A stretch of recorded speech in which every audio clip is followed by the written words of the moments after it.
Hi, I'm Jessica, and I am here with Bonded by Trauma to talk about my Route 91 experience. Born and raised here in Tri-Cities, Washington. I went to WSU in Pullman and got a degree, and I now work at Pacific Northwest National Laboratory, which is a Department of Energy national laboratory out here in the Tri-Cities. And I've been there for about 14 years.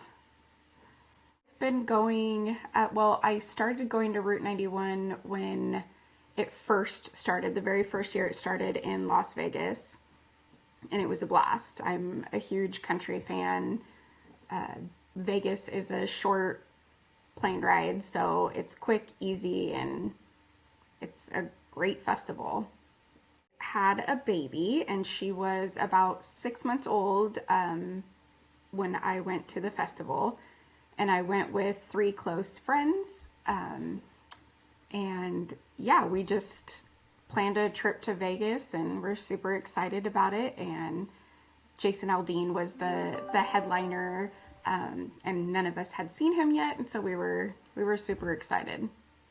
It was great. Typical Vegas style. We went to all the festival during the evening and late evening hours, and then went out afterwards. We met new friends at the festival and went to the bars afterwards with them and made lots of friends and just had a laid back, fun time. Oh yeah, so much energy, so much fun. Everyone made friends. You know, you come to a festival like that, we're all like-minded, and there was so many people. I mean, we made friends everywhere we turned, and then we would go out afterwards. I still keep in touch with several of the people that I met, during that festival. It was a great time. Interestingly enough, the 4 that were in my group, we were all just kind of, it was the last day, and so we were all kind of tired and just, a little more laid back that day than we would have been on any of the other days. And 2 of my friends decided to leave the festival early, and so they left, and me and my girlfriend stuck around. But for whatever reason that day, we weren't really feeling the mood of drinking very much, so we didn't drink. We had like a beer, and we didn't really get dressed to the nines like we would usually do. Like for me, for example, I was wearing jeans and Converse. It was just a little more of for some reason, we just didn't feel the same type of vibe. We were ready for it to just be like a chill night and yeah, just have an easy night and then just go home afterwards. And we were flying out early the next morning, so we were just more laid back than usual. It's still clear as day in my mind. It feels like yesterday. And so like I said, the other 2 people that we were with left back to the hotel early, so it was just my girlfriend and I. And once Jason Aldean started performing, we decided we were actually going to step back from the crowd and we were going to go closer to the food vendors and grab some food and just sit down on the ground. So we were removed a little bit from the crowd, and we were sitting down, and all of a sudden we started hearing noises that we thought maybe were fireworks. And then we're like, well, that's weird. We don't see anything. And then all of a sudden there was screaming, and people started to run, and people started yelling, "Shooter." So where we were at, we could see like the crowd coming towards us. And so we just got up and started to run too. But unfortunately we got stuck, on a different side of the gate, and so we had nowhere to exit, so we had to run and hide behind some food vendors, and we were stuck there during the entire time.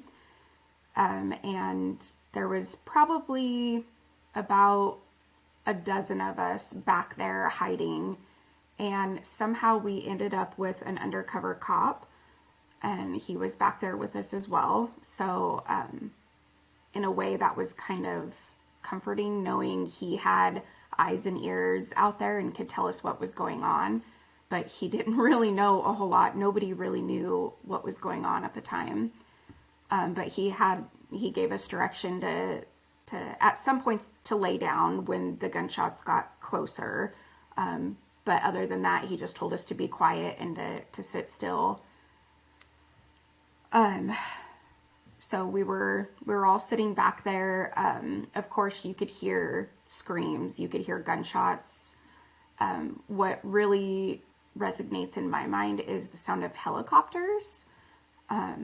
Each person that I've talked to has kind of a different memory of the sounds and the events that took place. But for me, the really, obviously, besides gunshots and screaming, was the noise of helicopters. And then there was people that would come in and come out of our hiding spot. Some people would panic and try and jump the fence or try and crawl under the fence. Didn't work, so they would just run back out.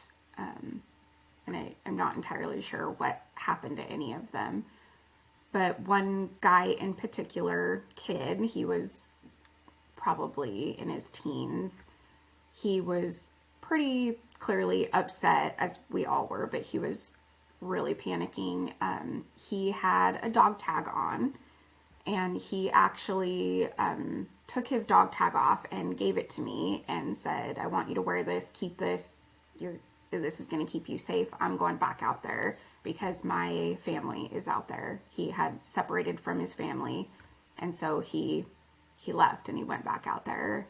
And still to this day, I have that dog tag, and it hangs on the mirror in my car. Sorry.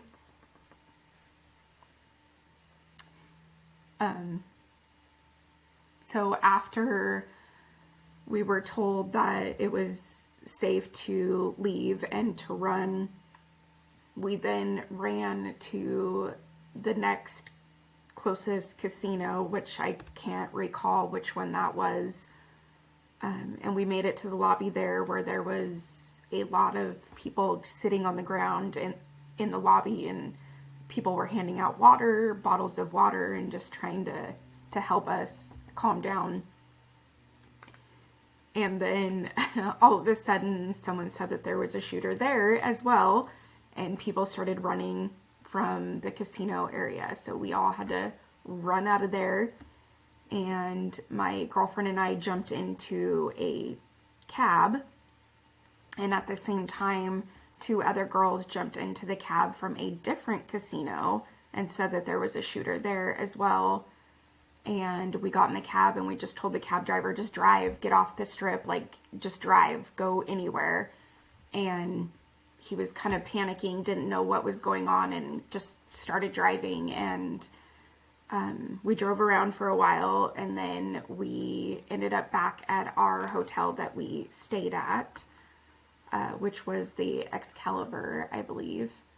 And the two girls that jumped in the cab with us came with us up to our room, and we all just kind of sat there in our room in shock and disbelief and listened to the news. Mostly at that time, Twitter was really our source of information, because it was constantly being updated every second. People were posting on Twitter. And during that time, it was, I was in shock, but I wasn't able to take off my shoes or anything. I was like, nope, I'm going to be ready to run at any given time. So there was no such thing as relaxing or, getting undressed or going to sleep. That was not possible. At about, I think, 4 or 5 o'clock in the morning, we heard that the airport had opened up. So we got all 4 of us that my group came with, went to the airport, and unfortunately, my girlfriend that I was there with, she dropped her purse. And so she had no ID, no money, no nothing. And so luckily the airport had things in place where she could get interviewed, and they let her get on the plane to come home. And just getting on the airplane was still not a relief to me, because we still had no idea what had happened or why. We knew a lot of people were dead. Walking out, when I was in my hiding spot, running out of there, I did have to run through the medical tent. It's kind of blurred in my mind. I don't have like clear pictures, but it was a lot of hurt people. And we did see on the ground, you know, a lot of people laying there, and just pure chaos. So when I got on the plane, I was just in complete shock and in complete tears, couldn't stop crying. And you could see other people, some people had blood splatter on them, some people had wounds. It was just unreal. And then when I got home, that's when the relief set in. You know, I got to be with my daughter and my family, and yeah, then it was just day by day from there. It felt like a really long time, and I will say, being there, I don't believe that the whole story was put out through media.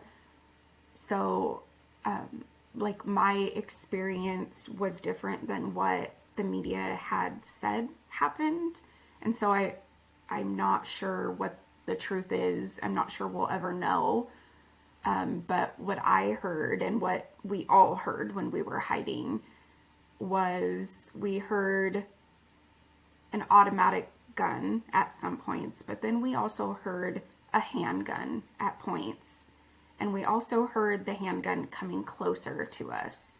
And that's when the cop that was with us would tell us to lay down. So the cop heard it as well and was aware that the gunshots were getting closer to us. And so he would tell us to lay down. And then when that gunfire stopped, then we would sit back up. But yeah, it was mostly a lot of praying and praying out loud. Whoever wanted to pray just came closer, and I was one of the people that prayed out loud and just asked for calmness to get us through that time. But again, we had no idea where the shooter was, who it was, how many. We had no information. And so all we could do was listen to the sounds that were going on around us, and just trying to stay quiet and stay calm and as level-headed as we could, so that we knew that when the time was right, it was time to get out of there. So strangely enough, when we were at the festival, there was no cell reception. We had no cell phone reception the whole time we were at the festival that day. And so when we started, my girlfriend and I, when we started running to the next casino, she called her son and I called my mom. Now this is like pretty late at night, like around 11:30, midnight-ish. So my mom didn't answer. My mom didn't pick up. So I left her a voicemail, and it was, I just explained to her, there has been a shooting. We've been hiding. We're okay. We're not sure what's going to happen. And so I left her that voicemail, but then I kept like calling her back, and she did eventually answer, and I couldn't hear her, but she could hear me. And she said that was the worst moment in her life, having to hear all the chaos in the back and having to hear the sound of my voice and hear what's going on and not being able to do anything and not knowing what was going on.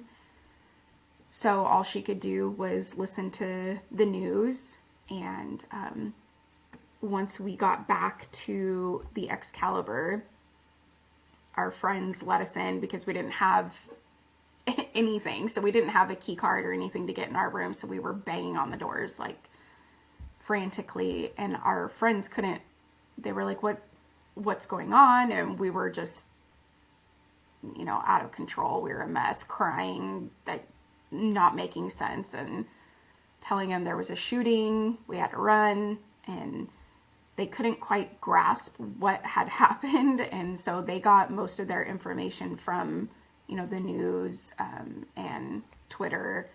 And we were just trying to fill in the gaps of everything that happened. I had been able to text with my mom, let her know I'm back in my room, I'm safe. We had our curtains shut in our room, and we had our doors locked, and we were all sitting kind of in the center of the room because we didn't know if there was any shooters at our hotel. We didn't know if there were shooters in the helicopters, so we wanted to keep windows shut. We wanted to keep everything shut, and we didn't want to be close to any particular walls or windows or doors.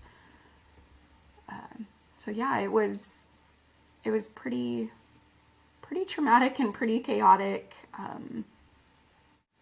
It was like 5 a.m. Yeah, we went there like as soon as it opened up so that we could hurry up and get there and get on a plane and get out. We couldn't leave Las Vegas fast enough. I just wanted to get home. I wanted to get home to see my daughter and for it to just go away. I was ready to be home. Some of the people on the plane they knew that the airport had shut down and that there was something that went on, but they didn't know the severity of it. None of us did, really. So they were kind of confused and asking, like, were you there? What happened? And yeah, I couldn't even talk about it. I did sit next to an older gentleman. He was probably in his 70s, and he was so sweet and put his arms around me and made sure the flight attendant brought me Kleenexes, and yeah, it was really nice. But there wasn't really anything anybody could do. It was just a matter of time. Just had to get home and decompress.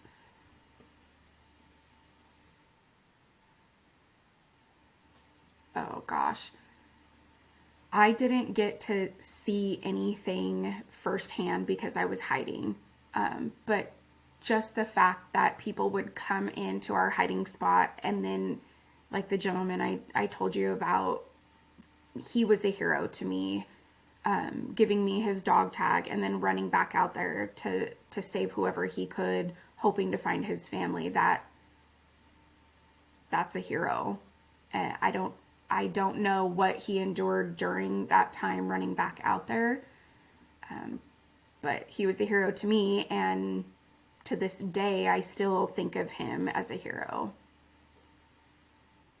So, I did get some news coverage when I got back. I was questioned by some local news outlets, and it had actually, one of my stories had been played in Las Vegas, and the gal that he was with, one of his friends, reached out to me and said, I saw your story, I saw your news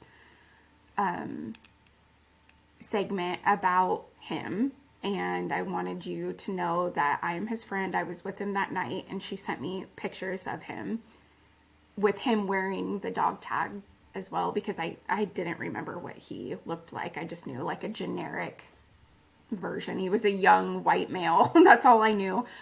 And she said he was good, and that everyone that he knew that was at the festival was good. Everybody came back fine.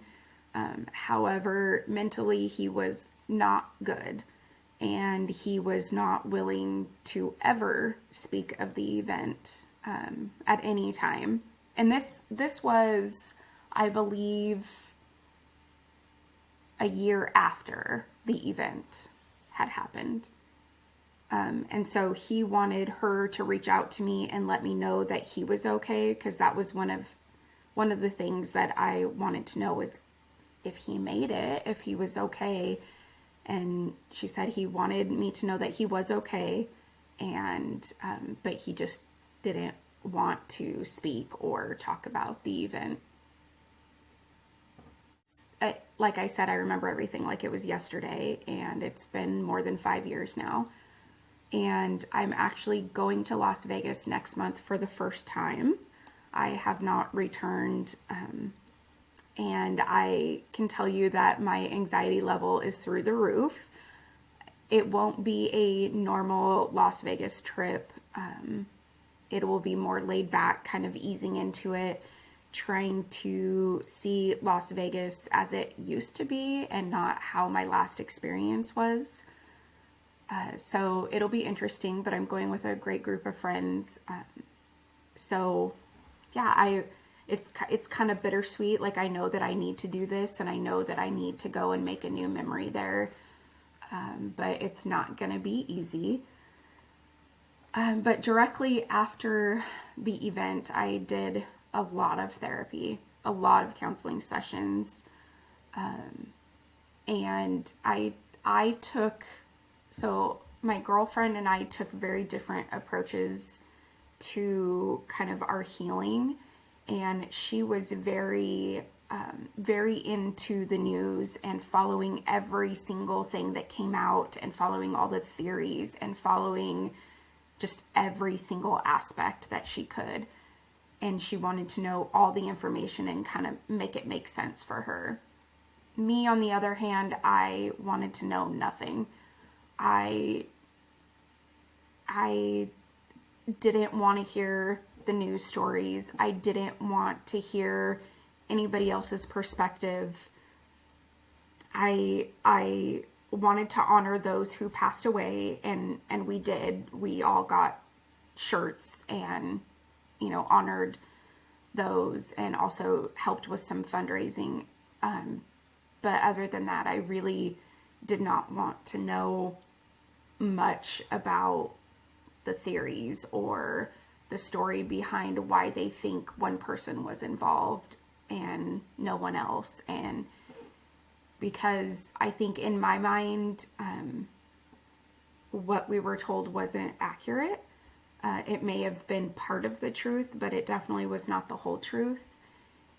And if you really start going down the path of, I was there, this is not exactly what happened, versus the media and what they tell you, you will go insane, because you're like, no, that's not true. I was there. I know I was there. For me, it was like, you just can't take that battle. You got to just let that battle go. And I just got to make it right in my mind. I guess it doesn't really matter why it happened or how many people were involved. It happened, and it had the effect that it did, and it just is what it is. So for me, my biggest thing was going to counseling, and I really didn't like to talk about it much more than that. In fact, there are things that I have shut out of my mind, like the song that Jason Aldean was playing during the actual shooting. I have no recollection of what that is in my mind, and I don't want to know. So I specifically don't watch videos. I don't listen to people's perspectives from that point of view. Like, I don't want to have those memories, because if I hear that song on the radio, I don't want to be brought right back to that time. So I just have kept myself pretty secluded from all of that. And then starting to go to concerts again after that was very, very difficult. Even up to this day, it's very difficult.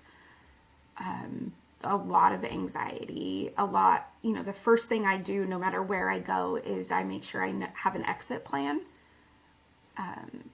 When I went to work, I made sure that my door shut and locked. just just always being aware of my surroundings is something that I'm hyper aware of now. I also got a concealed and carry license, and I conceal and carry everywhere pretty much that I go.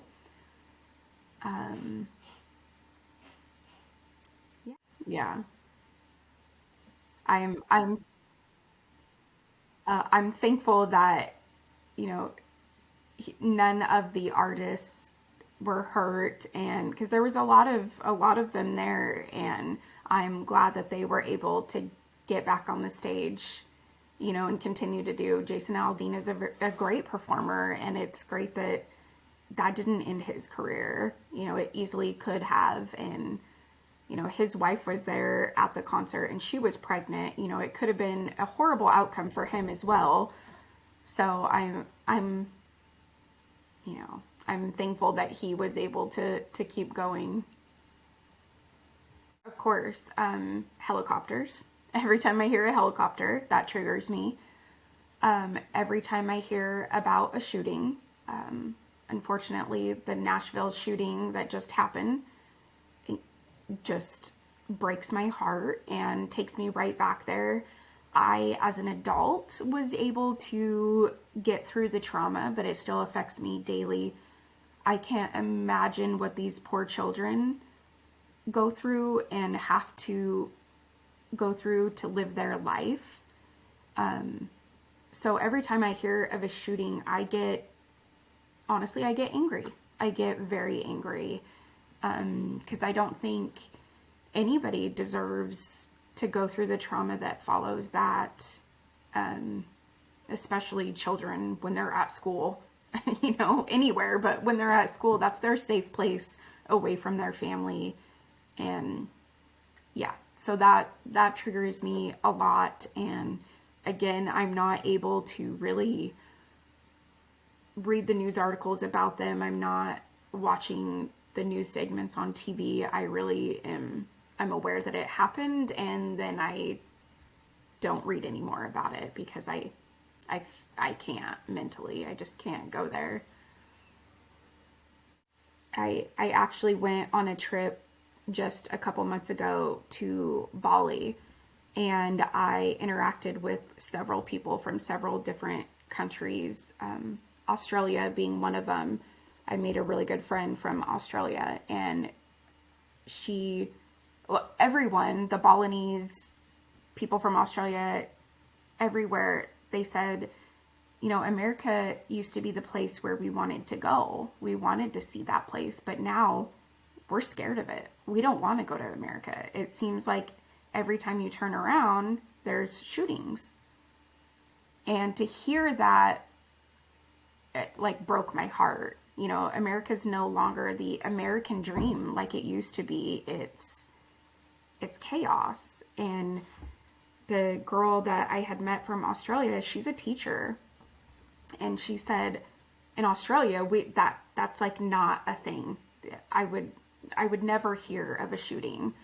And she said, I can't imagine as a teacher being afraid to go to work every day, knowing that you're responsible for the lives of these people in your classroom.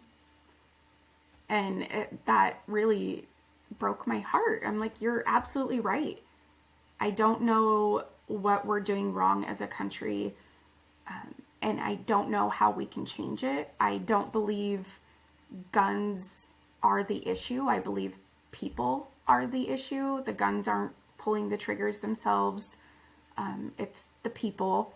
And I feel like we just have a lot of mental illnesses that people are not able to get the help that they need.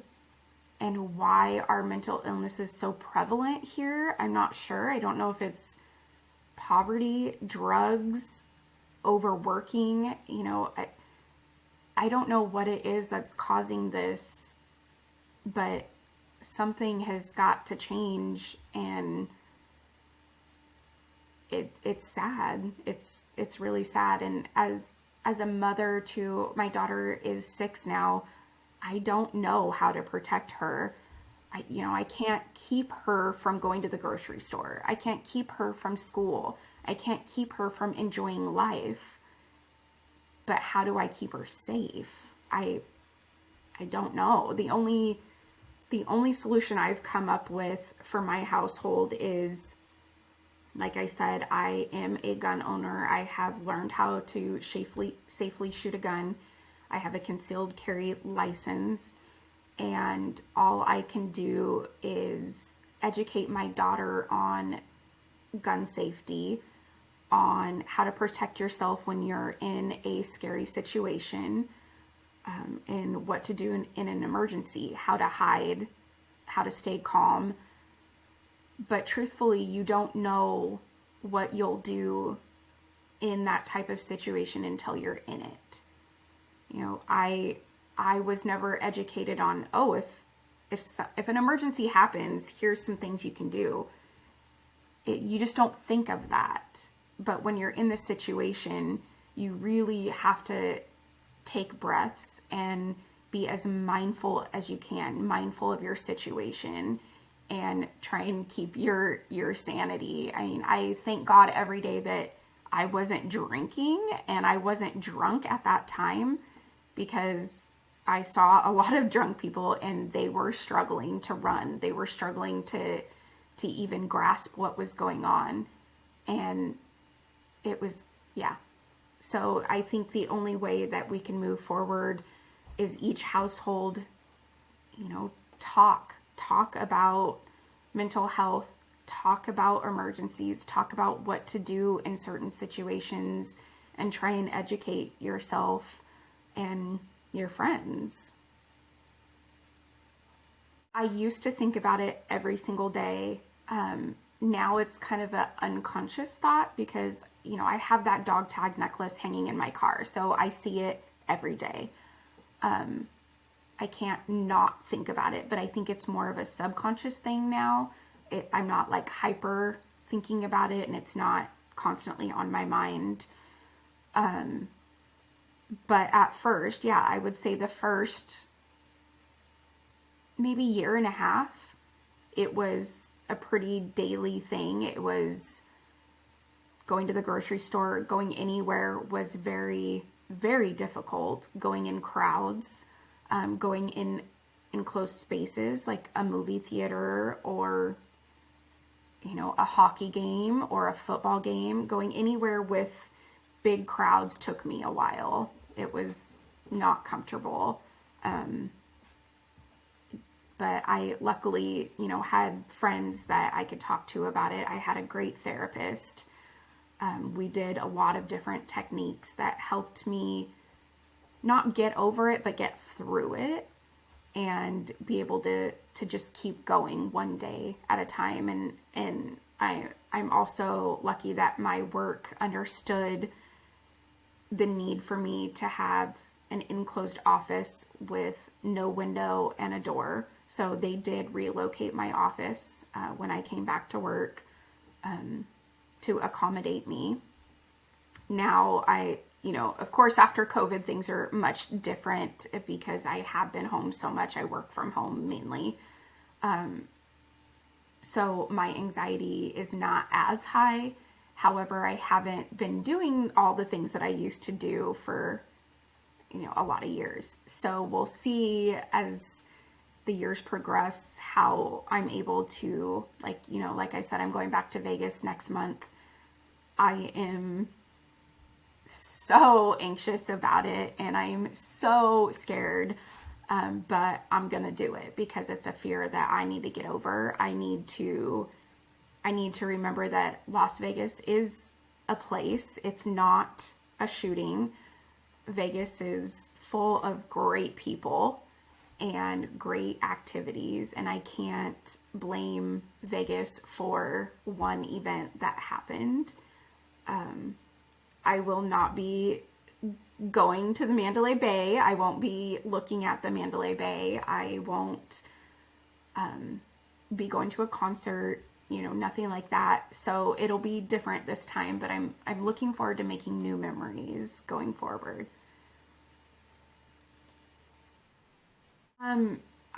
honestly, I'm glad, because it no longer will be used for gatherings.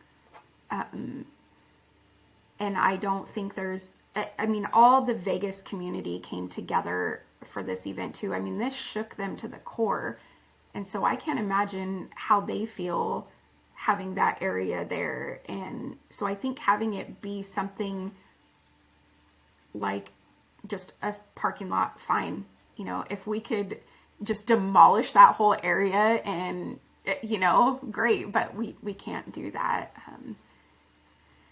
Yeah, so I'm okay with it.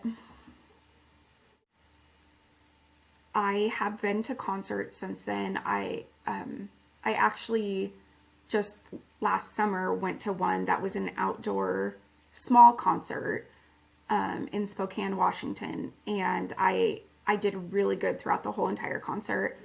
But then when it was time to leave, they had a really poor exit strategy. So everyone had to go out one exit. And so it was a gathering of people rushing to get out, and that crushed me. I broke down, started crying, had an anxiety attack, and just kind of, my friend just had to pull me, and we went into a bathroom and just waited. And because it brought up all the emotions of trying to get out and all these people trying to crowd the exit, and so it just, sometimes it just hits you when you're not expecting it, or certain things trigger, and that's when I just have to take a pause, remove myself from the situation, and do a lot of deep breaths and go, okay, I can do this, I can keep going. Yeah, I've heard of a lawsuit as well. I didn't look into it. From my perspective, it's hard because there was a lot of people at that concert, and from my perspective, there were people that were hurt so very badly and saw a lot worse things than I saw. So for me, I would rather everything go to them. I was able to walk away, and I didn't have any loved ones hurt. So I was in the position to take care of myself. I have good health insurance, luckily. So I am okay with any type of resource that was available going to those who needed it more. I am not sure that even happened, but I didn't want to be one to take part of that portion when it could go to others that would need it more.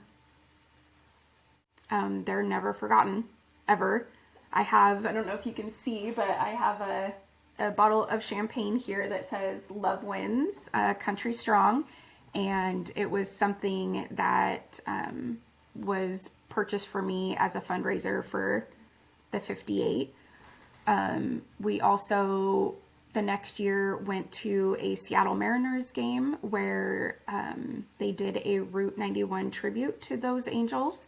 And so we had shirts made, and we met up with a group of survivors, and the Seattle Mariners did a tribute to those Angels. I also have bracelets that I wear on a regular that say on the wings of 58. Those people will never, ever be forgotten, ever. I think the biggest thing that I think needs to be said is how we need to educate our friends and family on mental health and what to do in emergencies.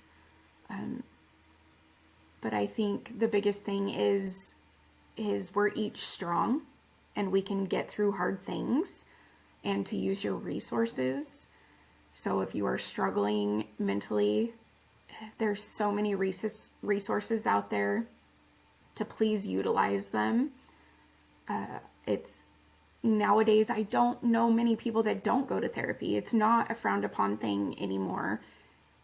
You know, we can talk about hard things now, and whether you're struggling with mental health because of trauma or just because of life itself or just a blip in life, there are resources, and I pray that people use them and talk to their loved ones and their friends. And I mean, even going on social media and asking for help. I mean, strangers are so willing to help other strangers. We're all human, and I would like to see more of that. And yeah, I think just education is, and talking about things is the best that we could do, and we all just take one day at a time.